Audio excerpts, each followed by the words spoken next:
of the liberals' favorite part of the Constitution, the Commerce Clause, under which they've done all this stuff. Nevertheless, my doctor friend, who's a billionaire, fears that the government could come in and bust him up and say, you're paying that one too much, you're not paying this one too much, you're not paying this one enough. Now, they don't have the authority to do that under the Constitution. It violates due process. And they probably wouldn't do it to this guy, except they might. Well, that's the fear that he and his wealthy partner/investors have. So you then say, look, I got my billion, I'll live on my boat. Right. Their investment will be diminished by government interference. Now, they are not harmed because they have the billion. Would they like to make a few more? Of course. But they have employed thousands of people at very, very good jobs, averaging $150,000 to $250,000 a year, who now are out of work because my investor friends, the doctor and his buddies, fear what the government will do to them. And more importantly, maybe the cool new knee replacement that I was hoping for coming down the road won't be invented yet, because why risk $1 billion if Did you have to say knees? I told you I just had surgery on my knee. I had an arthroscopic surgery where, you know, they put a camera in one end and a scalpel in the other, and they do the whole thing on television. As my grandfather would have said, just like we had in the old country, they did your surgery on television. Tom Woods joins us now from the Mises Institute in Auburn, Alabama. Tom, you're joined by Jerry Celente and John Stossel. Welcome back to Freedom Watch. My pleasure, Judge. We were just talking about a conversation I had last night with a banker whom I think you know, but he asked me not to use his name, who's the chair and CEO of one of the 10 largest bank holding companies in the United States. Their assets are about $250 billion. They have no subprime loans. They have no bad debts of which they are aware. They don't engage in any credit default swaps. They don't want any federal assistance. The FDIC called them in and said, you will issue a class of stock just for the government, and you will sell it to us. And he begged them to let him run his bank as he saw fit. And he begged his board of trustees, his board of directors, to let him go tell the feds to take a hike. But the feds said, if you don't issue this stock and issue it just to us, we will audit you for the next 5 years. It will cost you millions in employee time, bad PR, and the consequential loss of business. So the board caved. Isn't that extortion? Well, certainly it is, but I mean, how can anybody be surprised at anything that goes on in the United States at this point? I read an article a couple of weeks ago about a bank in Massachusetts. I wish I could remember the name so as to help promote it. But this was a bank that was extremely sound. In fact, it was only lending like 28 cents on the dollar instead of 90 cents. So he was really keeping his powder dry, being sensible. He was even able to, the bank president was even able to eke out a small profit that year. And the FDIC has gone in and is penalizing him for being too prudent.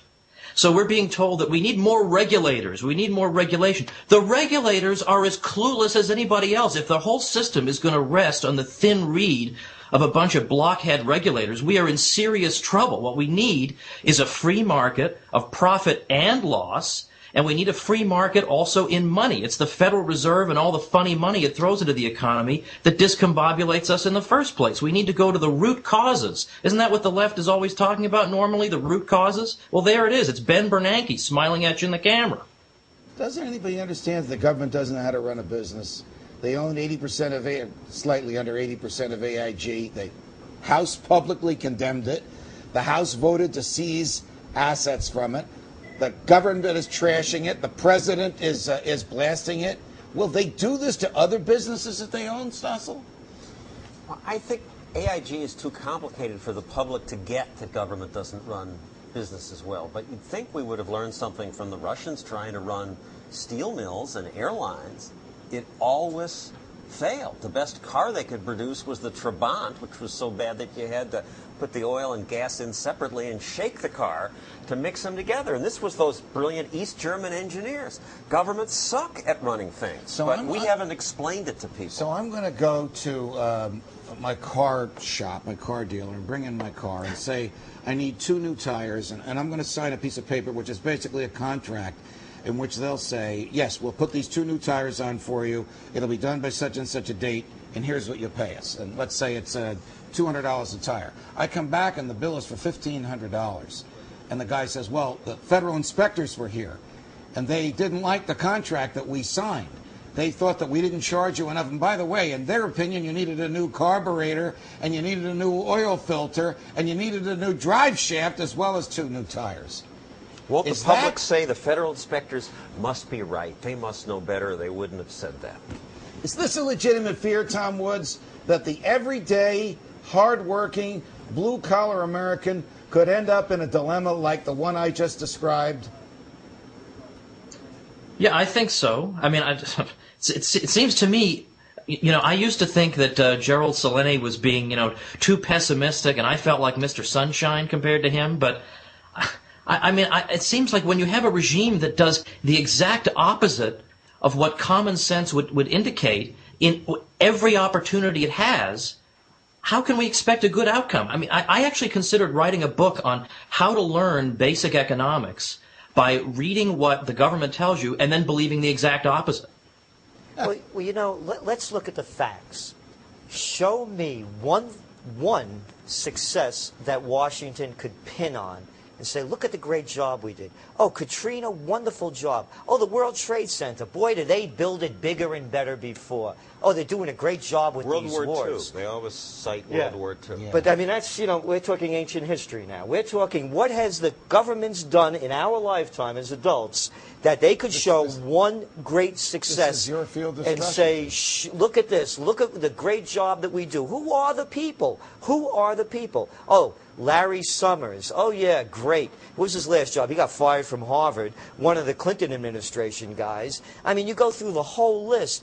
It's people fail their way to the top. And so, I mean, oh, now Congress is going to work together. Oh, great. Who's Congress? Pelosi, Frank, Bonner, this one, that one. How about Mo, Larry, and Curly? Wait a second. Is that the point? I mean, you're talking about the individuals, and some of them, I think, are awful. I agree with you. But it's even if they were geniuses, the incentives of government are the problem. It's well, not their the incentives are to have these jobs with 100 aides and having a cushy life that none of us could ever imagine. Rather than the incentive. Just a second, because we're going to lose the satellite with Tom in just a minute, and Congressman Paul will come in. What will it take for people to recognize that government, as Ronald Reagan said, is the problem and not the solution? Well, frankly, we need a lot more broadcasts like this one, because everybody's being told this is the free market's fault. I mean, we've all hear this same absurd refrain repeated over and over, so it's become the conventional wisdom. But we need there to be a groundswell of, frankly, intellectuals, journalists, and people who have some kind of a clue getting out there, explaining the basics of what happened. And I think the easy way to do that is to start by saying anybody who was telling you whether he was, trying to, in other words, whether he was lying to you to try to keep the system going or whether he really believed that everything was great, those people should be disqualified from saying anything about the economy for the next 10 years. Anybody who's left, well, that's about a handful of us. And those people should be allowed to and should be encouraged to, in fact, participate in the policy-making world. Whereas, in fact, I don't see Peter Schiff's phone ringing off the hook. I don't hear Ron Paul's phone ringing off the hook. So we need to expose the fact that everybody who's running the show has been utterly clueless, with Ben Bernanke, Hank Paulson, Alan Greenspan, the whole bunch of them, and that they have the nerve to claim that they have the answers to a crisis they produced is just unbelievable to me. If you want to read more about the arguments, the eloquent arguments, the likes of which you just heard from Professor Woods, the book is Meltdown. It's a New York Times bestseller. You can't put it down. Tom, thanks very much for joining us. Thanks, Judge. I think I dropped my microphone here. And I just wondered, Tom looks... Is he in his office with one of those little computer cameras? How does your show work? Tom's on Skype, yeah. It's on Skype. Tom's That's on the Skype. free market at work. Yeah, there it Absolutely. is. That's one of the things we haven't figured out how to regulate yet. And what Thomas said was right on the money. Right to it. Okay. It's right on the money. All right. I spent Friday evening in St. Louis addressing about 1,000 people at the Campaign for Liberty. And the young man who runs the Campaign for Liberty, or one of the people running it, and was with me, is a guy named Steve Bierfeld, who's going to be on with us in a couple of minutes. And on Monday morning, I emailed him and I said, because I left at 6 o'clock Saturday morning, how did the rest of the weekend go? and he had an encounter with the TSA.